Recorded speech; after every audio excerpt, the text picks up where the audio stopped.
મહેસાણામાં ભાજપનો પ્રેરણાદાયક નિર્ણય।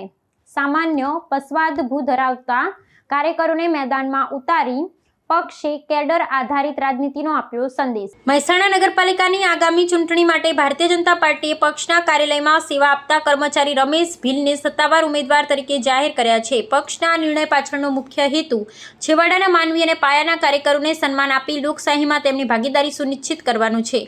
સામાન્ય પક્ષવાદ ધરાવતા વ્યક્તિને ટિકિટ આપી પક્ષે કાર્યકર્તા આધારિત સંગઠન હોવાનો દાખલો બેસાડ્યો છે।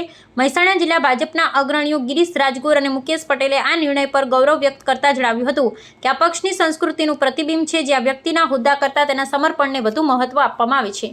ઉમેદવાર રમેશ ભીલે પક્ષનો આભાર માનતા ભાવુક થઈ જણાવ્યું હતું કે જો તેઓ ચૂંટાઈને આવશે તો પણ તેમની સેવાકીય વૃત્તિ અકબંધ રહેશે। તેમણે પક્ષના કાર્યાલયમાં ચા પાણી પીરસવાની પોતાની નિત્ય સેવા ચાલુ રાખવાની જે પ્રતિબદ્ધતા દર્શાવી છે તે કાર્યકરોમાં ચર્ચાનો વિષય બની છે। આ પ્રયોગ દ્વારા ભાજપ આગામી ચૂંટણીઓમાં કેડર આધારિત રાજનીતિનો મજબૂત સંદેશ આપવા માંગે છે। રાજકીય વિશ્લેષકો આ કદમને સામાન્ય મતદારોની સહાનુભૂતિ મેળવવા અને સંગઠનમાં નવો ઉત્સાહ હુંફવા માટેની એક વ્યૂહાત્મક ચાલ તરીકે જોઈ રહ્યા છે। આ પ્રકારના નિર્ણયોથી ભવિષ્યમાં પણ પાયાના સ્તરે કામ કરતા અન્ય કાર્યકર્તાઓમાં પ્રોત્સાહન અને અપેક્ષાઓ વધશે તેવું મનાઈ રહ્યું છે। मैं कार्यालय में सेवक तरीके सेवा बजाता हूँ। किसकी टिकट मिली और क्या करेंगे? मेरे को वार्ड नंबर 13 की टिकट मिली है एसटी सीट पे और मैं बहुत उत्साह हूँ।